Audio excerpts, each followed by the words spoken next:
Olá, cumprimento a você que assiste esse vídeo e em especial aos servidores da UFJF. Essa semana é comemorado o Dia do Servidor Público no dia 28 e na edição de 2021 a UFJF oportunizou aos seus servidores a apresentação de um de seus trabalhos. Eu trago para você Liderança para a Inovação, competências essenciais sobre a percepção de servidores em uma instituição de ensino superior federal. Esse trabalho também foi apresentado na 13ª edição do CASE, Congresso de Administração, Sociedade e Inovação, promovido de forma virtual pela Universidade Federal Fluminense e demais instituições, o qual deu oportunidade de levar os resultados parciais da dissertação desenvolvida por mim, enquanto mestrando, no programa de pós-graduação em Gestão Pública pela Universidade Federal do Espírito Santo, sob orientação do professor doutor Wellington Gonçalves, também da Universidade Federal do Espírito Santo. Esse trabalho que eu vos apresento também teve a participação do professor doutor Fernando Nascimento Zata, da Universidade Presbiteriana Mackenzie.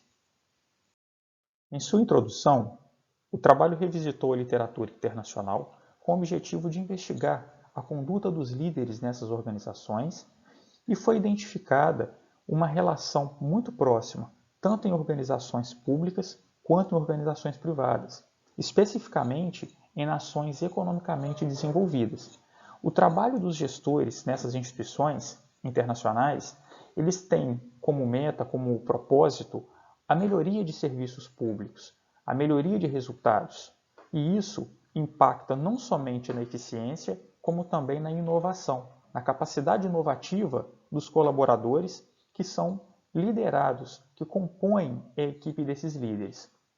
No caso do Brasil, no entanto, observou-se na literatura nacional que aspectos de chefia, de autoritarismo, aspectos de trabalho não descentralizado, trabalho não delegado, concentração de decisão, faz com que os resultados nos serviços não sejam tão satisfatórios como em organizações privadas brasileiras.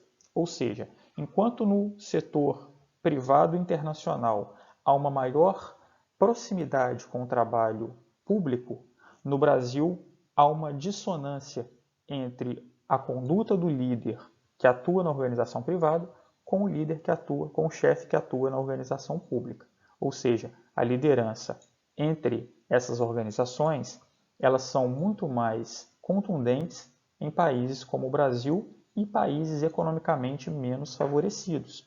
Os comportamentos de líderes em organizações privadas brasileiras, eles estão à frente, eles estão mais promissores do que no serviço público. O traço de liderança mais próximo do serviço privado são os traços de liderança transformacional, lideranças transformadoras, enquanto no serviço público são lideranças autocráticas e, às vezes, liderança liberal. No primeiro caso, de liderança autocrática, o chefe ele tem uma maior tendência a centralizar o trabalho e delegar menos. No caso da liderança liberal, o chefe tem uma postura muito mais tranquila, muito mais solta, menos comprometida, mas também não concede feedback, não atua de forma parceira à sua equipe. Nesse sentido, as competências essenciais para a liderança se mostram oportunas na investigação desse tema, a qual busca uma consonância entre eficiência e inovação para as organizações públicas. Sendo assim, esse trabalho teve como propósito investigar, por meio de survey, a percepção de servidores públicos quanto aos aspectos comportamentais da liderança, exercido pelos ocupantes de cargos de chefia em uma instituição de ensino superior de âmbito federal. O aporte teórico do trabalho ele iniciou fazendo uma investigação acerca das características dos ocupantes de cargo de gestão em instituições públicas, brasileiras principalmente. A intenção era verificar se as características desses profissionais elas se enquadravam, elas estavam em consonância com as características de instituições em que há uma maior tendência à inovação e à melhoria de eficiência. essas características também chamadas de competências essenciais, elas têm a intenção de tentar trazer para o serviço público brasileiro algumas nuances de características de servidores, de líderes públicos internacionais que poderiam ser implementadas nas nossas instituições. Além disso, recorreu-se ao trabalho desenvolvido pela Secretaria de Gestão e Desempenho de Pessoal, vinculado ao Ministério da Economia, o qual abordou 3 dimensões típicas do gestor público brasileiro como proposta para melhorar os serviços públicos aqui no Brasil.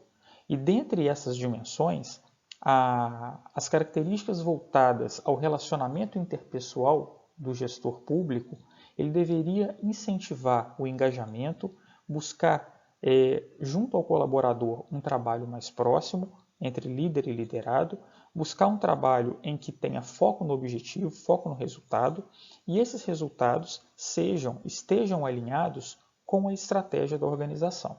Ou seja, a Secretaria trouxe para os gestores públicos uma proposta para que, por meio da estratégia e do comprometimento das pessoas que trabalham na organização, obter-se uma perspectiva melhor em resultados de serviços públicos aqui no Brasil.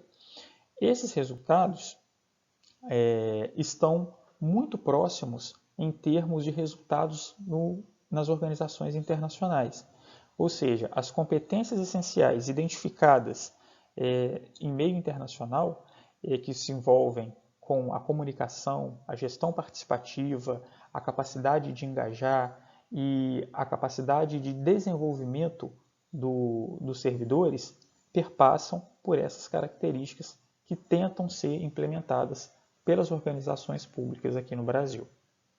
O percurso metodológico adotado na realização desse trabalho, ele tem a característica quali-quantitativa. Qualitativa, por considerar uma revisão bibliográfica, tanto em literatura internacional quanto nacional, acerca das características e das competências essenciais de liderança. E sob o lado quantitativo, a partir do survey que foi aplicado na pesquisa. O survey constituiu-se de uma pesquisa de opinião, utilizando a participação, utilizando questionários estruturados de forma online, aplicados aos servidores da unidade de pesquisa.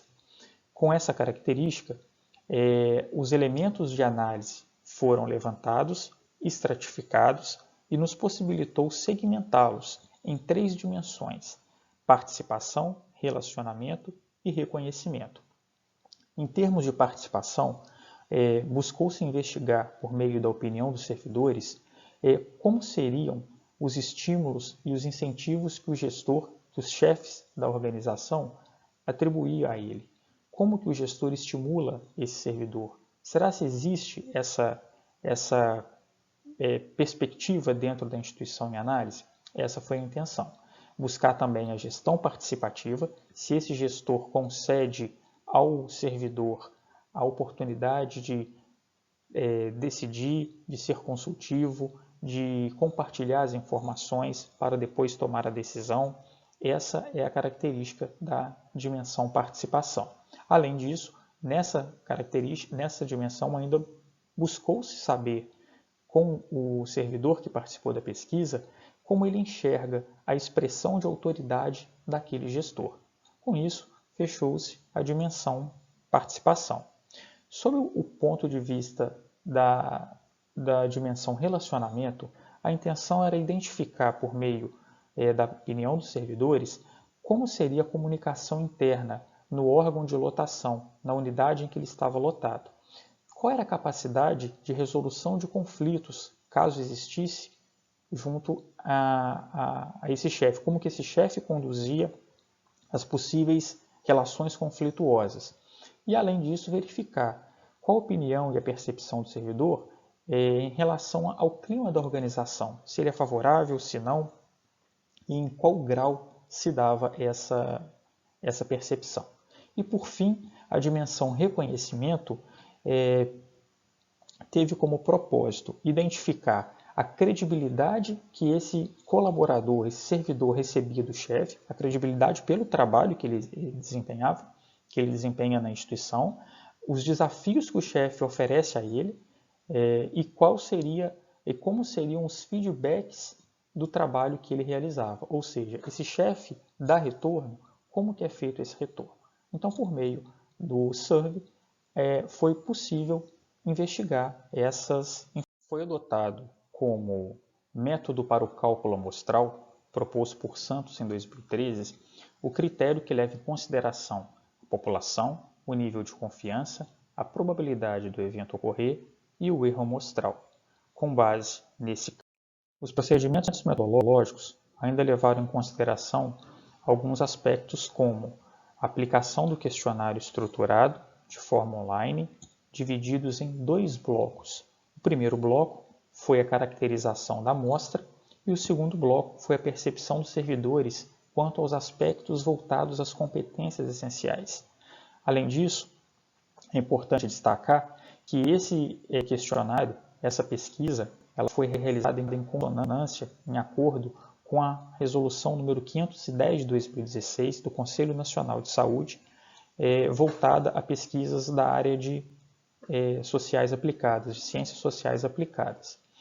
Para participar desse questionário, dessa pesquisa, a amostra ela foi previamente acionada por meio de e-mail, onde foi atribuída uma carta de apresentação com instruções e os termos de consentimento para a participação.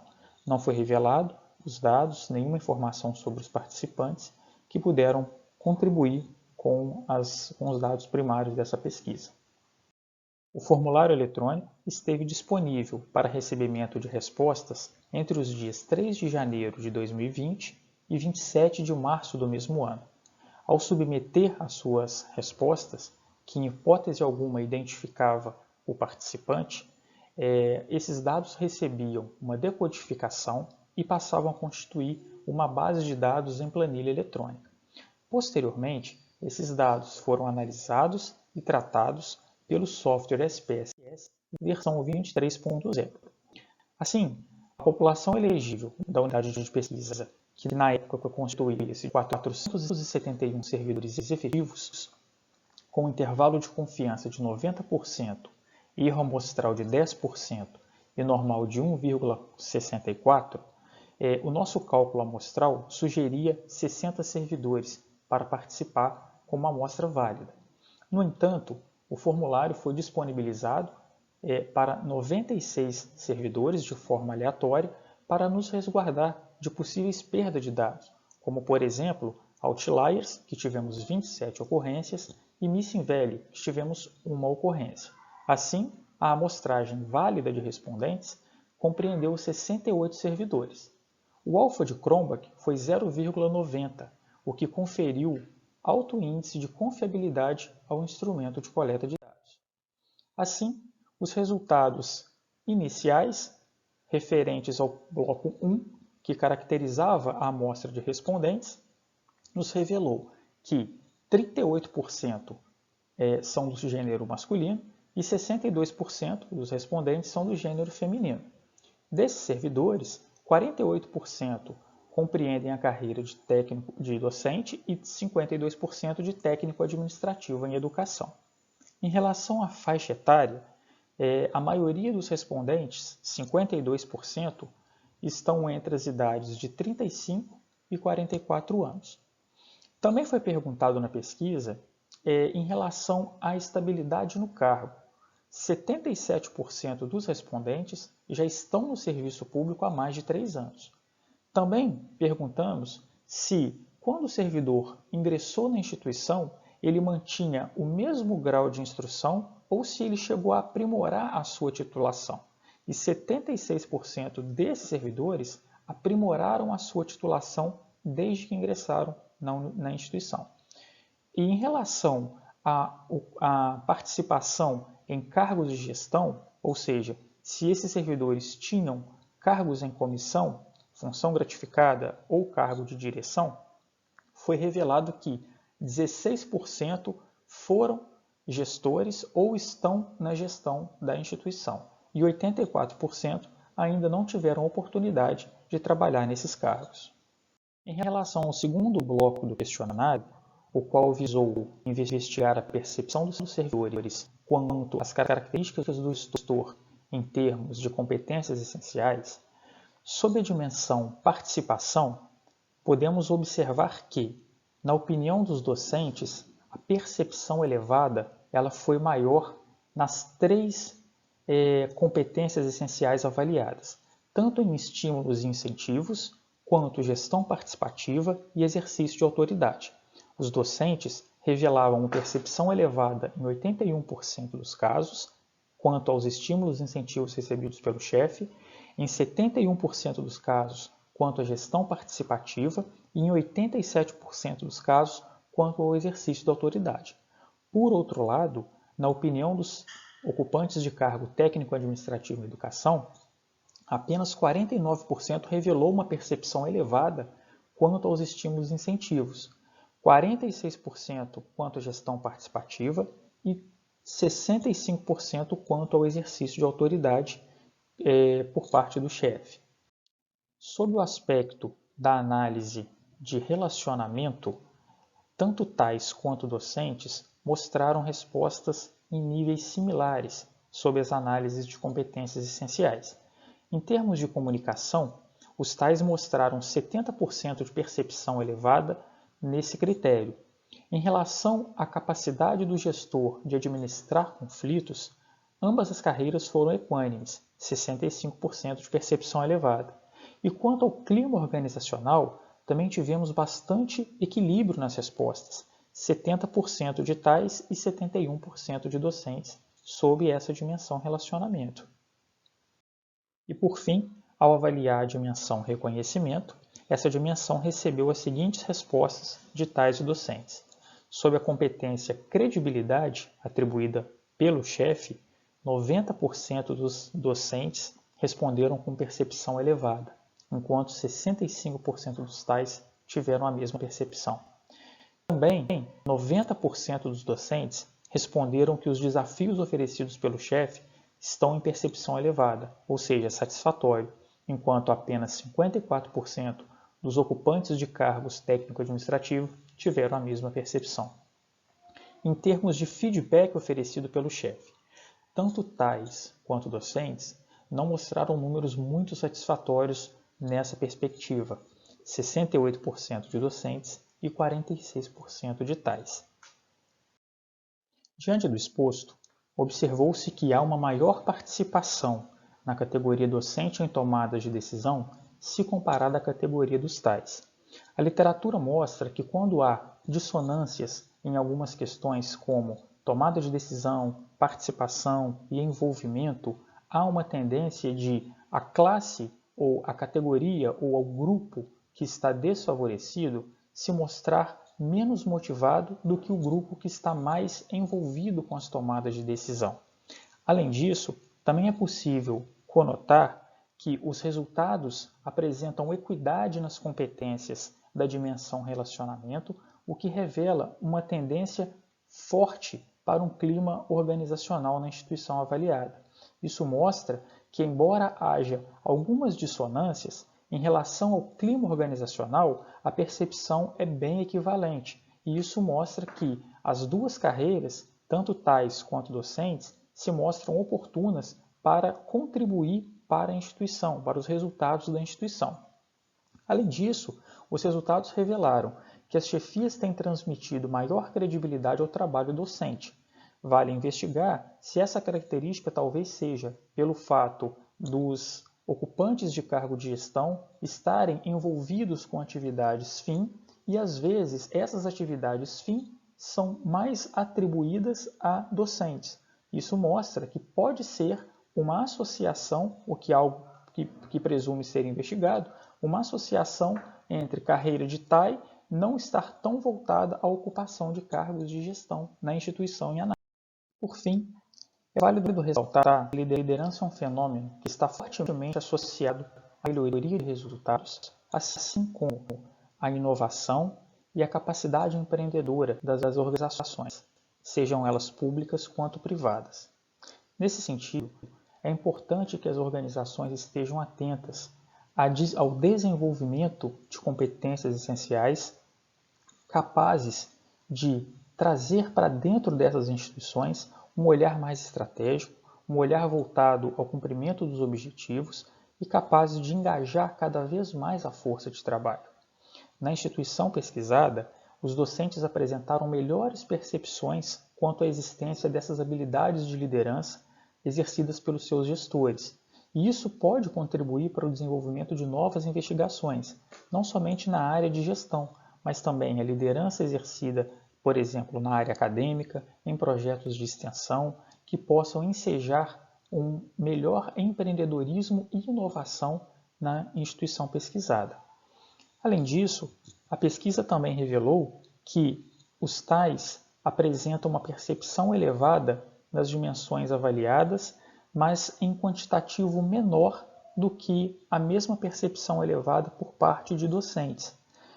Quando se desenvolve lideranças, quando os gestores adquirem competências essenciais voltadas ao engajamento, essas dissonâncias diminuem, ou seja, há uma tendência para que tanto a categoria docente quanto a categoria TAI acabem obtendo uma percepção equitativa, ou seja, ambas as categorias têm potencial para observar, para avaliar o trabalho do líder como algo sendo positivo para o desenvolvimento dessas carreiras. Então, compete às organizações na atualidade, sejam elas de âmbito público ou privado, a ter esse olhar sobre a liderança, caso elas busquem uma adequação, uma compatibilidade com o contexto contemporâneo, que está sempre mudando e está recebendo influências, tanto do meio internacional, quanto dos fatores, os stakeholders em âmbito nacional. Seguem aqui as principais referências utilizadas nesse trabalho e eu deixo o meu contato por e-mail, o meu link no ResearchGate, onde você pode encontrar esse e outros trabalhos já publicados, e o LinkedIn. Fico à disposição para receber o seu contato e agradeço mais uma vez pela atenção. Até a próxima.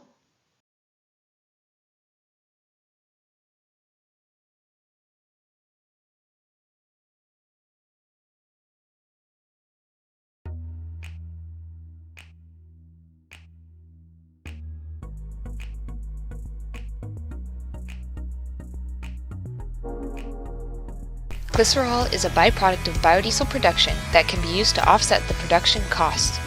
Pure glycerol is an important industrial feedstock that is used to produce many useful products, from cosmetics to carpet.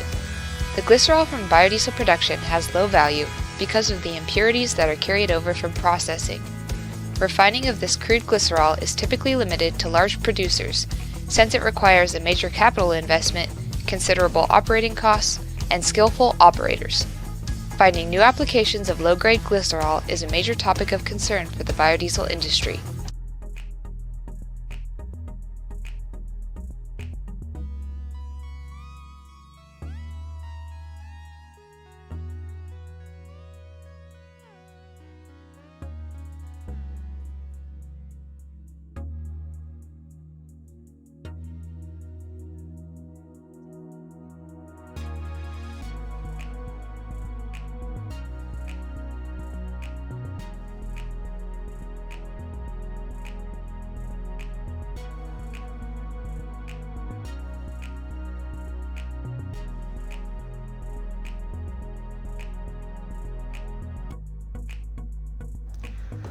Bom, essa mistura aí tem 100 ml de E27 e 2,5 de glicerina, ela já está um pouco turva. Então o ponto de homogeneidade anterior a esse é o 2 ml.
medimos aí o ruído do ambiente, tá?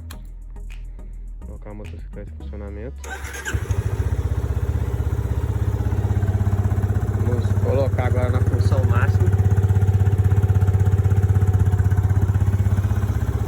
e estabilizar a motocicleta em 4.000 giros.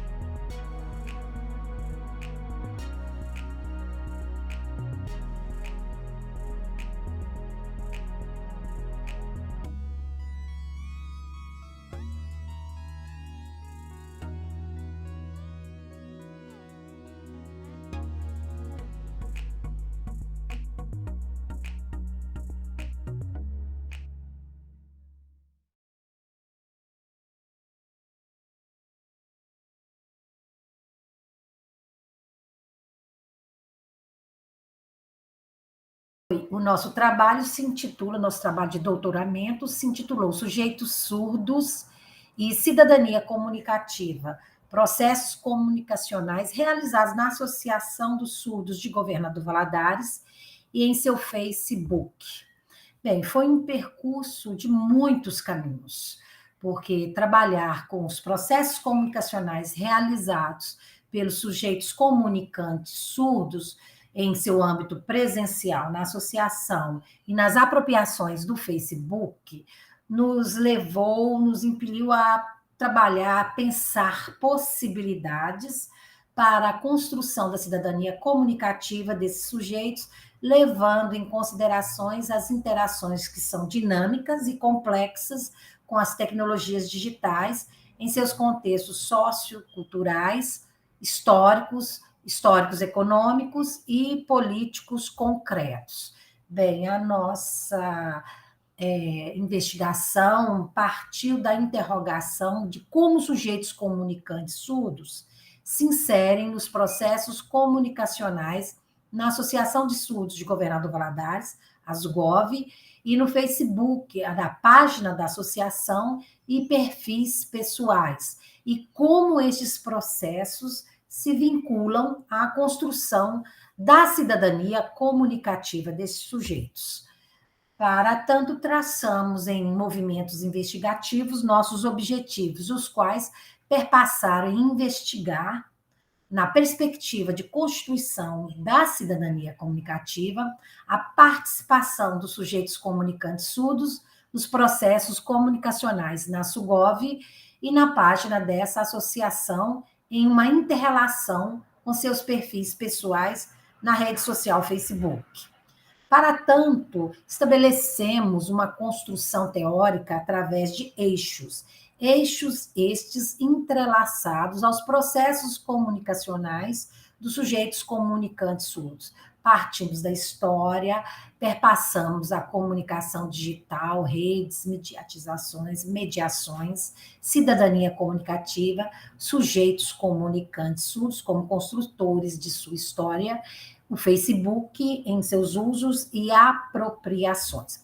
Buscamos estabelecer, no eixo teórico história, com corte metodológico, a partir do Congresso de Milão, perpassamos toda a história dos sujeitos comunicantes surdos no Brasil, Minas Gerais e em Governador Valadares, bem como buscamos trazer a legislação inclusiva, todo o aparato legal existente e vigente. Com a interface com as questões comunicacionais, buscamos, em uma conversação com a mediatização da sociedade em rede, as mediações, as apropriações midiáticas, bem como cultura surda e cidadania comunicativa. Para este caminhar, para esta construção, buscamos a perspectiva transmetodológica, que é uma premissa, um trabalho, um diálogo constante com o autor Alberto Efendi Maldonado. O doutor Maldonado, ele nos proporciona essa nova perspectiva, esse tipo diferenciado de perspectiva de trabalhar metodológica, de forma a um diálogo constante, ético, levando em consideração a pessoa humana, o meio ambiente, todos os métodos em si, em um diálogo para desenvolvimento de concepções e estratégias metódicas de caráter transmetodológico. Bem, para tanto, fizemos abordagens em pesquisa da pesquisa, buscando os nossos eixos estabelecidos. O corte temporal para as pesquisas, trabalhamos com o período de 2005 a 2020. Para o eixo da história, né, das pessoas surdas e da cultura surda, desconsideramos todo o lapso temporal, buscamos uma pesquisa exploratória por passos em visitas a associações, visita ao Facebook ASUGOV-GV, a observação participante como aluna básica do curso de Libras ofertado pela associação. Sistematicamente, buscamos coletar os dados do Facebook, entrevistas em profundidades com sujeitos comunicantes surdos e análise desses dados.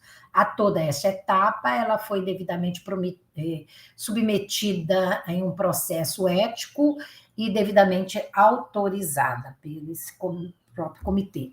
Bem, meus ambientes de observação de trabalho a respeito das práticas comunicacionais realizadas pelos sujeitos comunicantes surdos foram 2 ambientes.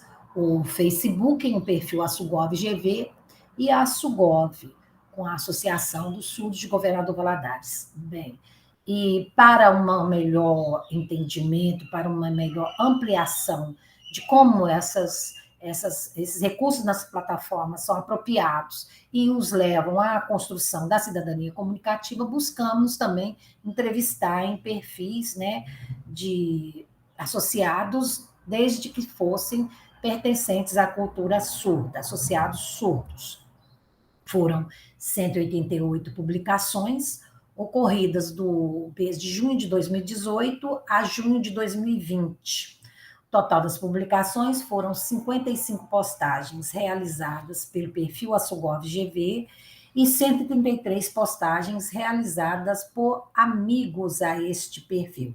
Nessas postagens, não desconsideramos a questão do ser ouvinte ou surdo. Então, a partir do instante que você era amigo, publicava, foi considerado. Os eixos temáticos que mais ocorreram, né, quantitativamente nessas publicações, por ordem de quantidade, a primeira foi a política, relacionada a questões políticas, identidade, datas comemorativas, jogos, saúde, violência, religiosidades e relações afetivas. As 3 que se destacam, as 3 temáticas, a política, a identidade e data comemorativa, foram as que mais se destacaram nas práticas comunicacionais digitais. O perfil socioeconômico dos entrevistados nos aponta que a maioria são de Valadares, eles estão entre a idade de 18 e 29 anos, recebem até um salário mínimo, maioria são mulheres, solteiras, e a escolaridade em um ensino médio completo.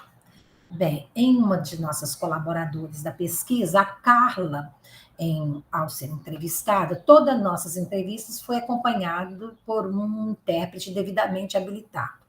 Quanto ao Facebook da associação, a Carla nos diz que o conhece e participa com frequência no mesmo. Posta fotos, vídeos e propagandas de datas comemorativas. Considerou muito positiva a presença do intérprete ao lado da primeira-dama, em um vídeo postado no Facebook da associação, pelo fato de não ser aquela janelinha na barra do vídeo, pois essa janelinha dificulta prestar atenção na expressão do ouvinte e na tradução do intérprete, com o vai e vem do olhar para as imagens. Assim, ao lado, no mesmo plano visual, achou muito positivo. Já marcou pessoas em postagens, né, através do uso do @ usou muitos emojis e atualmente prefere os GIFs. Acessa o Facebook tanto pelo celular quanto por computador domésticos ou da empresa onde trabalha. Bem, os três colaboradores da pesquisa escolhidos entre os que mais participavam, que mais eram ativos em sua vida digital, foi a Carla, Eduardo e o Lúcio, em contraponto ao Sugov. O que percebemos foi que a Sugov não adota critérios para adição de novos amigos.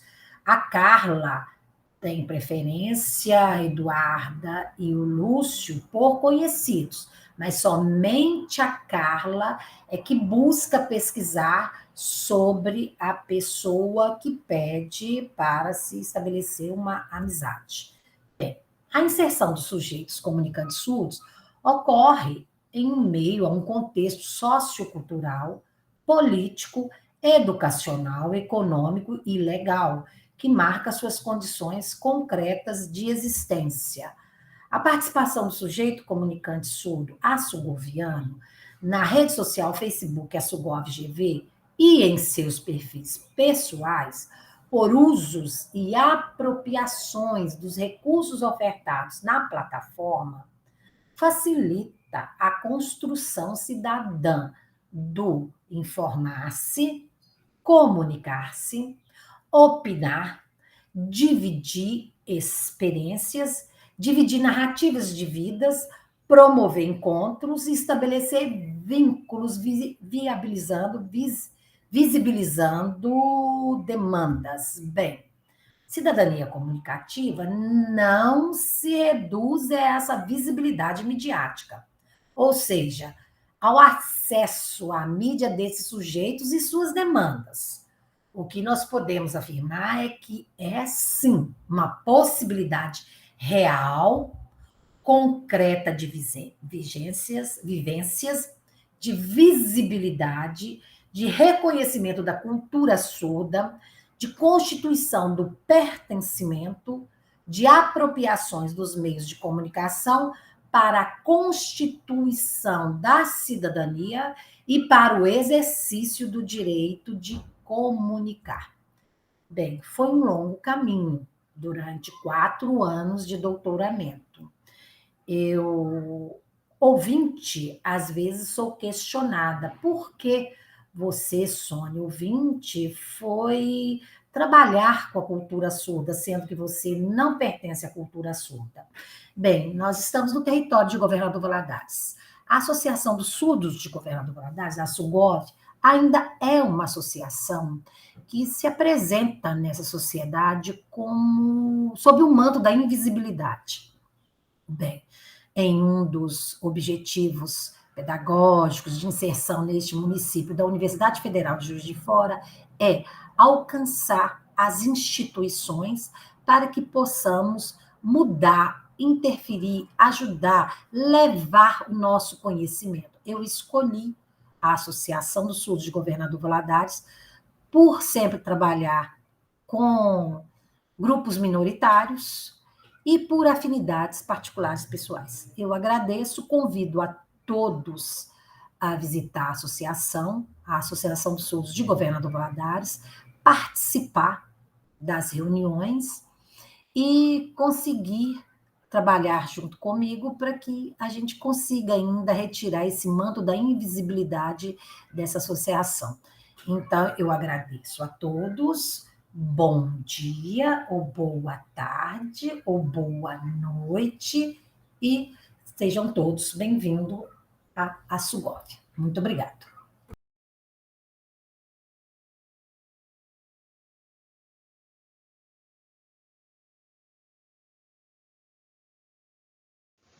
Bom dia, meu nome é Luciana, eu sou doutoranda em saúde pela Universidade Federal de Juiz de Fora, no Núcleo Interdisciplinar de Estudos e Pesquisa em Nefrologia.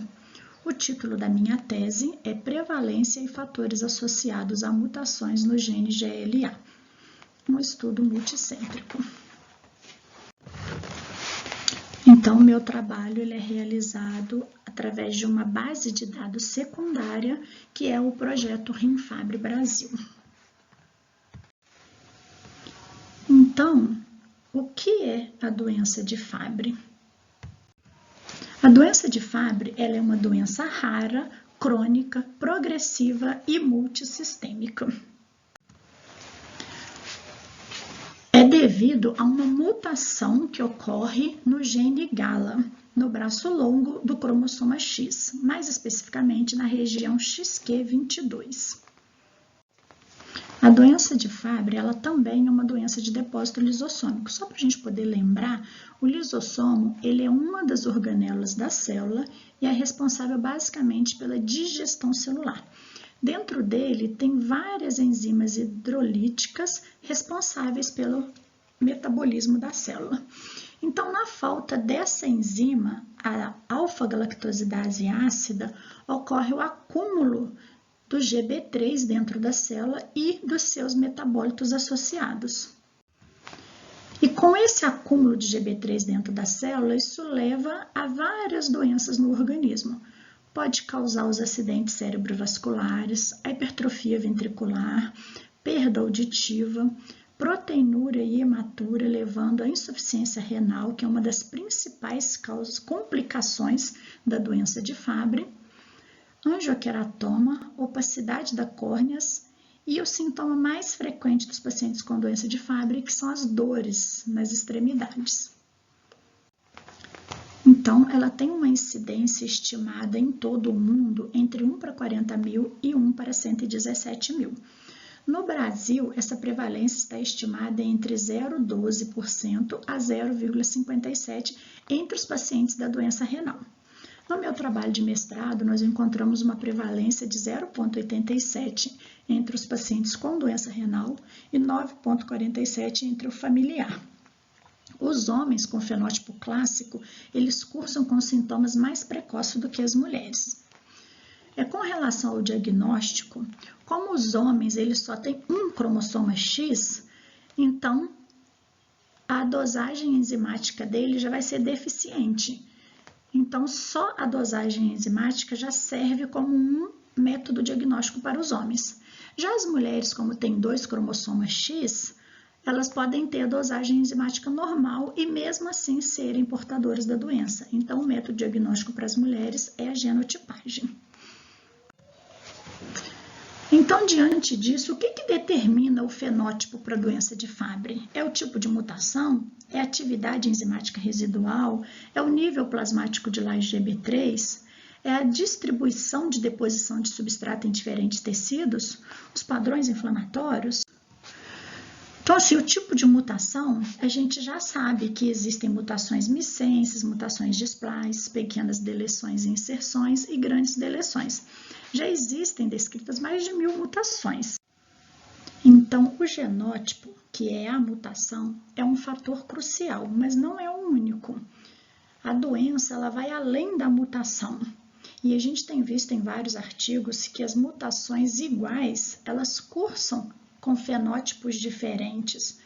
E a doença deve ser tratada como um conjunto. A atividade enzimática residual, o nível plasmático de Lys-GB3 e a distribuição da deposição de substrato em diferentes tecidos, eles são biomarcadores para a doença, mas não são determinantes de doença. E eles parecem correlacionar-se com a gravidade da doença. Não existe uma única causa genotípica. Quanto aos padrões inflamatórios, o acúmulo do Lys-GB3 no plasma, ele ativa a cascata inflamatória, levando o organismo a uma resposta inflamatória imune e leva à fibrose e esclerose do tecido. Isso ficou claro com o advento do tratamento, principalmente no coração, porque no coração a gente consegue ver isso com a ressonância magnética, que não é um exame invasivo, então dá para poder se repetir várias vezes.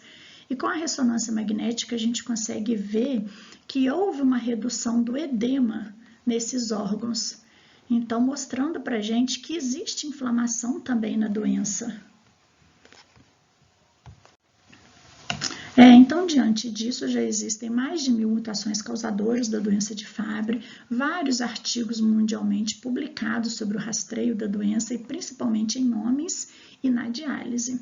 Mas a maioria deles não descreve a relação genótipo-fenótipo, e os dados brasileiros são escassos, necessitando de mais estudos. Então, diante disso, os nossos objetivos são: o objetivo principal, descrever as mutações encontradas no projeto Rim-Fabry Brasil, e os objetivos secundários, avaliar as associações entre o genótipo e o fenótipo da doença de Fabry, e determinar a prevalência da doença de Fabry no projeto Rim-Fabry Brasil. Então, esse estudo é um estudo transversal. Os dados foram coletados de junho de 2013 a novembro de 2018. Consta da análise de dados secundárias. Foram incluídos 854 centros de diálise em todo o Brasil e os pacientes foram triados através de questionário. Foram incluídos os pacientes que assinaram o termo de consentimento e excluído aqueles que já tinham diagnóstico prévio de doença de Fabry. Foi aprovado pelo Comitê de Ética da Faculdade de Campos.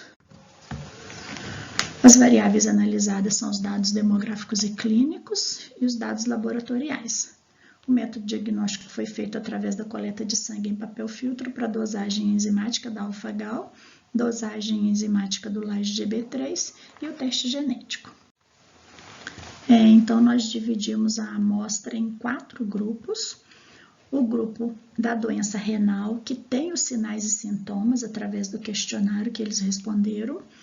O grupo 2, que é o grupo dos familiares, que não tem sinal e sintoma, porque eles não responderam o questionário. O grupo 3, que são os homens que têm a dosagem enzimática da alfa-galactosidase. E o grupo 4, que tem a dosagem do LAGE-GB3. Então, vai ser feita a análise estatística e o programa SPSS versão 15 ou Stata versão 13. Então, foram triados 75 mil indivíduos nos centros de diálise através do questionário. Esses dados do questionário foram digitados num algoritmo e o algoritmo ele definia os possíveis portadores da doença de Fabry. Esses possíveis portadores eram encaminhados para teste genético. Desses que foram encaminhados para o teste genético, 125 deles tinham mutação para a doença de Fabry. Foram entrevistados 1.214 familiares através da árvore genealógica e encaminhados para teste genético também. E desses 1.214 familiares, 283 deles também tinham mutação da doença de Fabry, totalizando então 408 pacientes. Então, como resultados parciais, nós temos 408 indivíduos com mutações. Avaliando a população por sexo, 58,4% da população triada eram homens e 64,2% da população diagnosticada eram mulheres. Então, mesmo tendo sido triado mais homens, foram diagnosticados mais mulheres. Com relação à faixa etária, foram triados 29,9% entre a idade de 46 a 60 anos, mas foram diagnosticados 46,6% entre a idade de 18 a 45 anos. A doença de base mais prevalente é a hipertensão arterial, tanto nos pacientes triados quanto nos pacientes positivos. Com relação à região do país, a região sudeste foi a que mais triou e também a que mais diagnosticou, seguindo da região nordeste, que também a segunda que mais triou e que mais diagnosticou. Então, nós encontramos 47 mutações diferentes nessa população dos 408 indivíduos. A mutação mais frequente foi a C352, com mudança na base nitrogenada de citosina para timina, com 24,8%.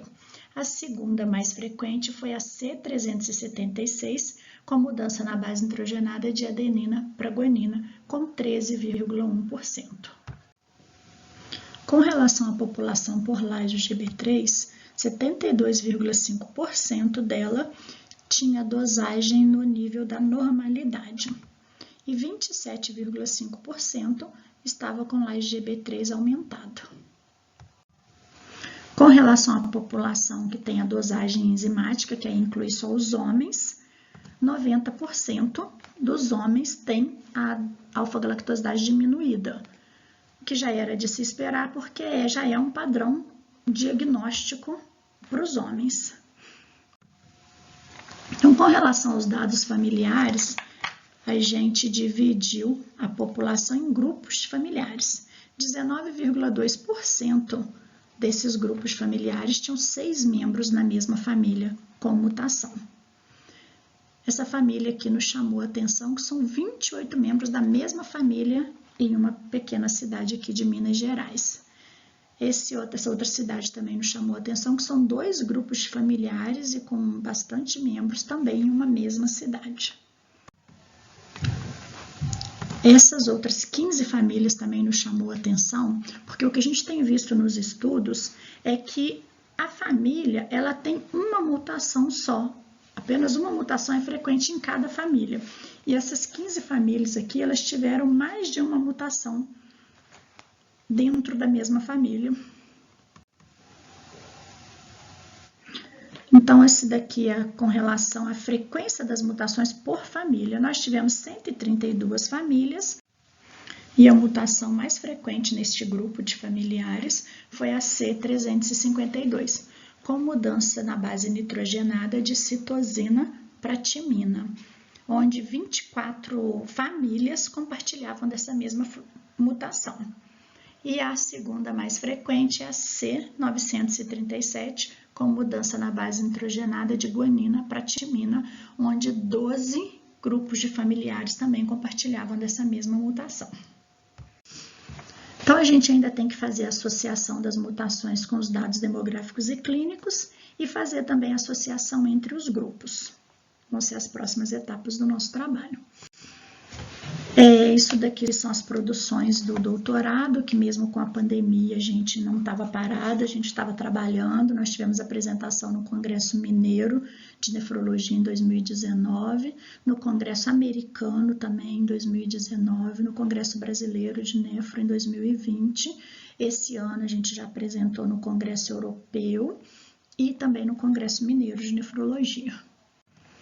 Nós tivemos um artigo publicado no Jornal Brasileiro de Nefrologia, onde ele já nos rendeu um editorial e um infográfico.